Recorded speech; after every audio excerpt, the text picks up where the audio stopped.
সুপ্রিয় ঢাকা সেন্ট্রাল ইউনিভার্সিটির ভর্তি ইচ্ছুক শিক্ষার্থীরা, আশা করছি তোমরা সকলে ভালো আছো, সুস্থ আছো এবং তোমাদের প্রিপারেশন খুব স্মুথলি রান করছো। কারণ তোমাদের অনেকেরই গুচ্ছে পছন্দের বিশ্ববিদ্যালয় কিংবা পছন্দের সাবজেক্ট না আসাতে তোমাদের যে ডেস্টিনেশন সেটি তোমরা চেঞ্জ করেছো এবং এখন ঢাকা কেন্দ্রীয় বিশ্ববিদ্যালয়ের জন্য তোমরা পড়াশোনা করছো। তো তোমাদের অনেকেরই চাওয়া, অনেকেই বলেছে আমাদের কাছে যে ভাই আমাদেরকে একটু সাবজেক্ট ভিত্তিক সাজেশন দিলে ভালো হয়। তো তোমাদের সেই সকল চাওয়া কিংবা আকাঙ্ক্ষার কথা বিবেচনা করে আজকে আমরা বাংলার শতভাগ কমন সাজেশন নিয়ে তোমাদের মাঝে হাজির হয়েছি। আমরা এই ভিডিওতে দেখার চেষ্টা করবো যে আসলে বাংলা কোন টপিকস তোমাকে গুরুত্ব সহকারে পড়তে হবে এবং সেগুলো তুমি কোথা থেকে পড়বা। ঠিক আছে, এখন যেহেতু মোটামুটি তোমার 20 থেকে 22 দিনের মতো একটি সময় আছে এখনো, তা আমি এমন টপিকই তোমাদেরকে বলবো যেগুলো আসলে এই সময়ের মধ্যে তুমি শেষ করতে পারবা। ঠিক আছে, মানে অহেতুক কোনো টপিক তোমাদেরকে বলবো না যেগুলো আসলে তোমাকে এই সময়ের মধ্যে শেষ করতে দিবে না, ঠিক আছে, বা এই সময়ে তোমার জন্য সুইটেবল না। সো আমি খুব সিলেক্টিভ কিছু টপিকস বের করেছি এবং সেগুলো তোমাদের সামনে আজকে উপস্থাপন করব। তো আমি সরাসরি স্লাইডে চলে যাচ্ছি। আচ্ছা, আচ্ছা। তো বাংলা এই সাবজেক্টটাকে আমরা প্রথমেই দুই ভাগে যদি আমরা ভাগ করি, একটা হচ্ছে বাংলা প্রথম পত্র আর একটা হচ্ছে বাংলা দ্বিতীয় পত্র। ঠিক আছে, তো এখন তোমাদের হাতে যেই সময় বাকি আছে ভাইয়া, তোমরা আসলে বাংলা প্রথম পত্র আশা করি তোমরা পড়েছো। ঠিক আছে, এবং বাংলা প্রথম পত্রের জন্য তোমাদের উচ্চ মাধ্যমিকের সিলেবাস যেটা ছিল সেটাই ঠিক আছে। যদি তোমরা শর্ট সিলেবাসে পরীক্ষা দিয়ে থাকো তাহলে শর্ট সিলেবাসকে ফোকাস করে প্রিপারেশন নাও। আর যদি ফুল সিলেবাসে আসলে পরীক্ষা হয়ে থাকে, আমি আশা করি ফুল সিলেবাসে হয় নাই, তো আমি বলবো যে তোমাদের উচ্চ মাধ্যমিকে যে সিলেবাস ছিল সেই সিলেবাসে তোমরা বাংলা প্রিপারেশনটাকে নাও। আরেকটা আছে তোমার উপন্যাস এবং নাটক। ঠিক আছে, কারণ আমরা জানি যে আমাদের উপন্যাস ছিল এবং নাটক ছিল, ঠিক আছে, লাল সালু এবং হচ্ছে সিরাজউদ্দৌলা। তো আসলে এই দুইটা পার্ট কিন্তু খুব বড়, ঠিক আছে, উপন্যাস এবং নাটক এই দুইটা পার্ট কিন্তু খুবই বড়। এখন তোমরা যদি আগে কেউ এই উপন্যাস এবং নাটক মানে না পড়ে থাকো কিংবা যদি আয়ত্তে না থাকে, তাহলে আমি বলবো যে নতুন করে আসলে পড়ার দরকার নেই। সেই বিষয়ে তুমি কি করবা আমি সেই বিষয়ে আসছি একটু পরেই, ঠিক আছে।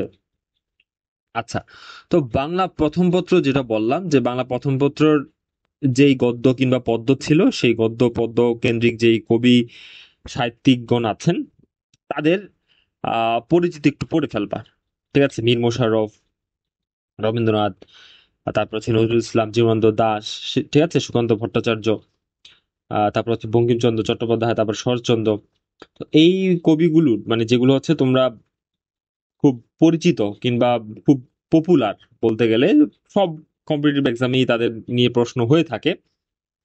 তো তাদের কাব্যগ্রন্থগুলো, প্রবন্ধগুলো, উপন্যাসগুলো, সকল সাহিত্য রচনাগুলো তোমরা একটু পড়ে যেও। ঠিক আছে, জাস্ট বইয়ে যেগুলো আছে, মানে তোমাদের পাঠ্য বইয়ে যেগুলো আছে এর বাইরে পড়ার দরকার নাই।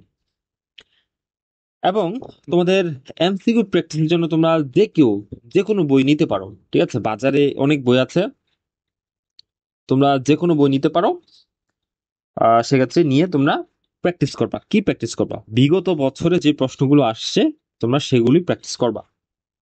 ঠিক আছে, মানে বুঝতেছো তো? বিগত বিশ্ববিদ্যালয়গুলোতে ঢাকা ইউনিভার্সিটি, জাহাঙ্গীরনগর, বিশেষ করে ঢাকা ইউনিভার্সিটি ফোকাস করো, কারণ এই সেন্ট্রাল ইউনিভার্সিটি যেহেতু একটা সময় পর্যন্ত ঢাকা ইউনিভার্সিটির আন্ডারে তাদের একাডেমিক কিংবা এডমিশন কার্যক্রম পরিচালনা করতো। সো আমি ভাবতেছি যে আসলে হুট করে তারা এতটা মুভ করতে পারবে না। ঠিক আছে, ঢাকা ইউনিভার্সিটি কেন্দ্রিক তারা একটু মানে ঝুঁকে থাকবে, এটা খুবই নর্মাল। ঠিক আছে, একদম নতুন ভাবে ওরা প্রশ্ন প্যাটার্ন তৈরি করতে পারবে না কখনোই। ঠিক আছে, মানে এইবার সম্ভব না লিস্ট। সো আমি বলবো যে তোমরা ঢাকা ইউনিভার্সিটির কোশ্চেন ব্যাংকটা একটু ভালোভাবে পড়ে যাও, ঠিক আছে? যদিও কোশ্চেন ব্যাংক পড়ার জিনিস না, কিন্তু বিগত বছরে ঢাকা ইউনিভার্সিটির বাংলা যে কোশ্চেন গুলো আছে সেগুলো একটু একদম A to Z বিগত 7 বছর, কিংবা যদি পারো তাহলে 10 বছর গুলো পড়ে যাও, ঠিক আছে? কারণ বাংলা তো ভাই কোনো চেঞ্জ নাই, ঠিক আছে? দিকে যেরকম সাম্প্রতিকের বিষয়গুলো পরিবর্তনশীল, কিন্তু বাংলাতে তো এরকম না, তাই না? সো বাংলা প্রথম পত্রের হিসাব আমি সেক্ষেত্রে বলে ফেললাম, ঠিক আছে? কোথা থেকে পড়বা, কি পড়বা, শুধু এমসিকিউ গুলো পড়বা, ঠিক আছে? মানে এখন পাঠ্য বই পুরো গদ্য পদ্য এখন পড়ার সময় নাই, জাস্ট এমসিকিউ গুলো পড়বা, বিগত বছরের গুলো পড়বা, ঠিক আছে? আচ্ছা, আর বই হিসেবে যদি বলতে চাও বাংলার জন্য, তোমরা অভিযাত্রী বইটা দেখতে পারো, এটা আমিও আমার এডমিশন সিজন যখন চলছিল তখন আমি দেখেছিলাম, দেখতে পারো। এছাড়া তোমাদের কাছে যদি অন্য কোনো বই থাকে তাহলে সেখান থেকেও তুমি পড়তে পারো, ঠিক আছে? কোনো সমস্যা নেই। আচ্ছা, তো উপন্যাস এবং নাটকের ক্ষেত্রে একই রকম ভাবে বিগত বছরের প্রশ্নগুলো পড়ে যাও, নতুন করে আসলে এই উপন্যাস নাটক এগুলো বই ধরে ধরে পড়ার কোনো এখন আসলে সময় নেই, ঠিক আছে? আচ্ছা, এখন আমরা যেহেতু বাংলা প্রথম পত্র, দ্বিতীয় পত্র এবং উপন্যাস, তারপর হচ্ছে নাটক, এই সিরিয়ালে আগাচ্ছিলাম, তা আমাদের কিন্তু মোটামুটি বাংলা প্রথম পত্র এবং নাটক উপন্যাস শেষ, ঠিক আছে? এখন আমরা দেখবো একটু বাংলা দ্বিতীয় পত্র, ঠিক আছে?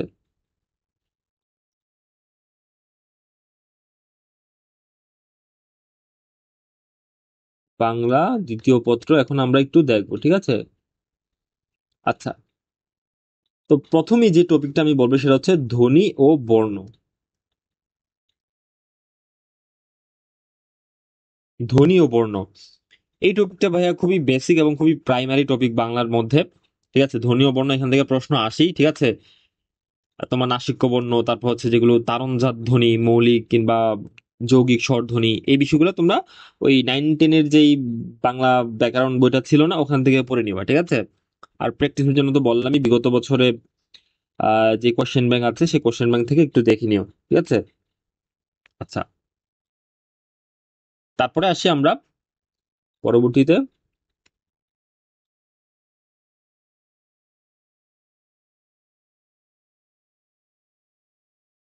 শব্দের প্রকারভেদ বা শব্দের শ্রেণী বিভাগ, ঠিক আছে? আচ্ছা, তো শব্দের প্রকারভেদ থেকে প্রশ্ন আসলে মানে এটা 100% আসবেই, ঠিক আছে? তৎসম শব্দ, তারপরে দেশি বিদেশি অর্ধ তৎসম, ঠিক আছে? পর্তুগিজ, ফরাসি, ফার্সি, ঠিক আছে? চাইনিজ, এই শব্দগুলো আসে, ঠিক আছে? তুমি একটু গুরুত্ব সহকারে পড়বা হচ্ছে ফার্সি, ফরাসি, পর্তুগিজ, ঠিক আছে? তৎসম, এই শব্দগুলো একটু গুরুত্ব সহকারে পড়বা, ঠিক আছে? কারণ এখান থেকে প্রশ্ন আসবেই আসবে, মাস্ট আসবে, ঠিক আছে? আচ্ছা, তো তারপরে বললাম, এখন আসি পরবর্তী টপিক,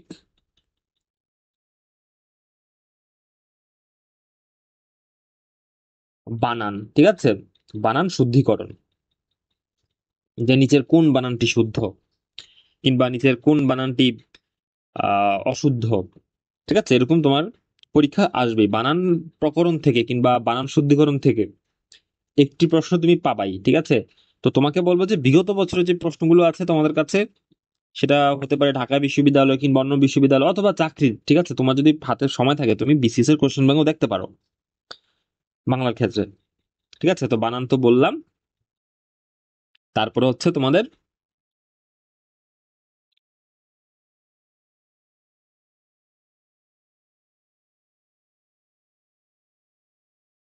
উপসর্গ।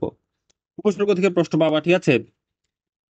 সেক্ষেত্রে তোমাদের উপসর্গ থেকে হচ্ছে যে তোমাদের যেই আহ, আহ, বাংলা উপসর্গ আছে, তৎসম উপসর্গ আছে, সেগুলো একটু পড়ে নিবা, ঠিক আছে? কয়টি আছে, এবং এরকম প্রশ্ন আসে যে এই শব্দে এই উপসর্গ কোন অর্থে ব্যবহৃত হয়েছে, ঠিক আছে? যেমন আমি যদি একটা উদাহরণ দিই, যেমন ধরো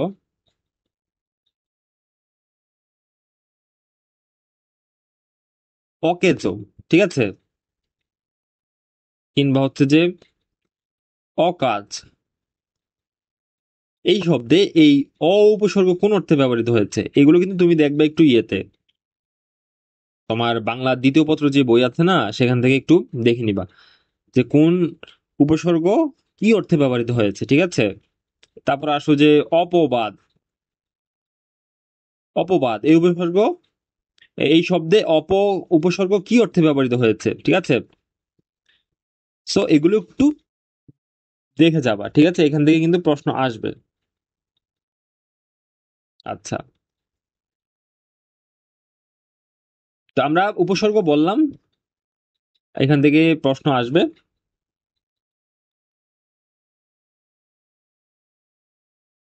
তারপর আসি আমরা পদ প্রকরণ।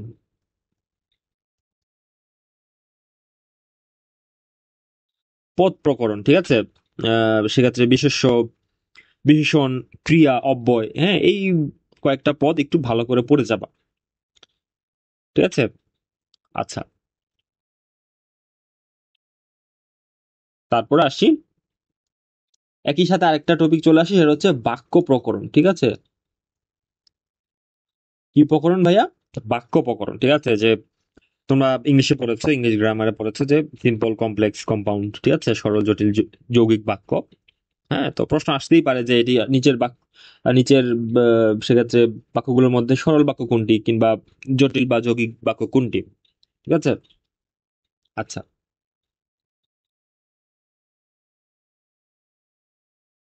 পরে আসি সমাস। হ্যাঁ, সমাস যদি একটু বড় তোমার টপিক, তো আসলে তোমাদের এই সমাস কত প্রকার, এবং এই কোনটাকে কি সমাস বলা হয়, এত বিস্তারিত পড়ার দরকার নেই। তোমরা জাস্ট হচ্ছে বিগত বছরের প্রশ্নগুলো পড়বা, ঠিক আছে? বিগত বছরের প্রশ্নগুলো পড়ে যাবা সমাসের, এত বিস্তারিত পড়ার দরকার নেই। তারপর আসি নত্য ও সত্য বিধান, ঠিক আছে? এখান থেকে প্রশ্ন পাবা। আহ এখান থেকে কি ধরনের প্রশ্ন পেতে পারো? যেমন স্বভাবতই ন হয়েছে কোন শব্দের, স্বভাবতই স হয়েছে কোন শব্দে, ঠিক আছে? মূর্ধন্য আর মূর্ধন্য স। আচ্ছা, তারপরে আসি তোমাদের আরেকটি টপিক, কারক ও বিভক্তি। কারক ও বিভক্তি, কারক বিভক্তি থেকে একই রকম ভাবে তোমরা বিগত বছরগুলো পড়ে যাবে, কারণ এত বড় টপিক এগুলো। এগুলো আসলে তুমি ভাইয়া এখন এই বিস্তারিত পড়তে গেলে তুমি খেই হারিয়ে ফেলবা, ঠিক আছে? তো তোমার উচিত হবে ভাইয়া তুমি বিগত বছরের প্রশ্নগুলো একটু পড়ে যাও। আচ্ছা, তারপর আসি ধ্বনি পরিবর্তন, ঠিক আছে? ধ্বনি পরিবর্তন, ধ্বনি পরিবর্তন নিয়ে কি রকম প্রশ্ন আসে ভাইয়া? যেমন তোমার হচ্ছে যে বিষমী ভবন, হ্যাঁ, তারপর হচ্ছে যে আদি স্বরাগম, মধ্যা স্বরাগম, ঠিক আছে? তারপর সমীভবন, তারপর হচ্ছে তোমার এরকম কিছু প্রশ্ন আসে, যেমন আজি থেকে আইজ, ঠিক আছে? তারপর হচ্ছে বড় দিদি থেকে বড়দি, এরকম কিছু প্রশ্ন আসে, বুঝছো, যে এটি কোন ধরনের ধ্বনি পরিবর্তনের উদাহরণ। সো এই ব্যাপারগুলো একটু প্র্যাকটিস করে যাবা, বিস্তারিত পড়ার দরকার নেই, বিগত বছরগুলো জাস্ট দেখে যাও, ঠিক আছে? আর গুরুত্বপূর্ণ আমি যেগুলো বললাম, ঠিক আছে, বিস্মী ভবন, অপিনিহিতি, তারপর হচ্ছে সমীভবন, হ্যাঁ, তারপর হচ্ছে তোমাদের এই এই ধরনের কিছু গুরুত্বপূর্ণ ইয়ে আছে, বুঝছো? এই সিলেক্টিভ কয়েকটা জায়গা আছে যেখান থেকে প্রশ্ন আসে। আচ্ছা, তো ধ্বনি পরিবর্তন জেনে গেলাম। তো মোটামুটি আসলে এগুলাই, হ্যাঁ, এগুলো থেকেই তোমাদের প্রশ্ন যা আসার চলে আসবে আশা করি। মানে কটা বলেছি? 1 2 3 4 5 6 7 8 9 10, 10টা টপিক আমি এখানে তোমাদেরকে বলেছি।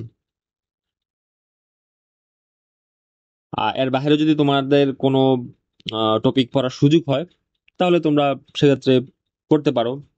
আরেকটি বিষয় আমি বাদ দিয়েছি হয়তো, সেটি হচ্ছে যে সন্ধি।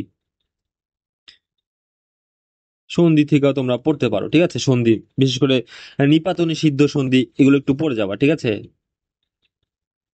নিপাতনে সিদ্ধ গুলো একটু দেখে যাবা।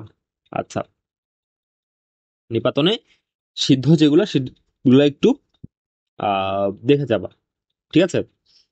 তো এই তো তোমাদের যেই ব্যাকরণ অংশ, সেই আলোচনা এইবার তোমাদেরকে আমি একটু দেখাবো যে বিরোচন অংশ সবচেয়ে গুরুত্বপূর্ণ যেটা, ঠিক আছে, সবচেয়ে গুরুত্বপূর্ণ এবং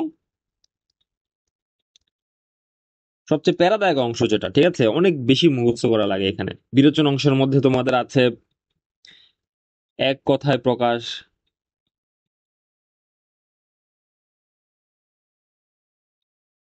এক কথায় প্রকাশ, তারপর হচ্ছে সমার্থক শব্দ, বিপরীত শব্দ, ঠিক আছে, সমার্থক বিপরীত, ঠিক আছে, সমার্থক শব্দ বিপরীত শব্দ, তারপর হচ্ছে তোমাদের পারিভাষিক শব্দ, ঠিক আছে, তারপর হচ্ছে তোমাদের সেক্ষেত্রে কিছু ওয়ার্ড আছে যে ওয়ান ওয়ার্ড সাবস্টিটিউশনস, যেগুলো এক কথায় প্রকাশ তো বললামই।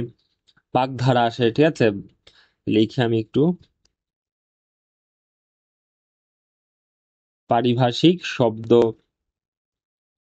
তারপর হচ্ছে বাগধারা,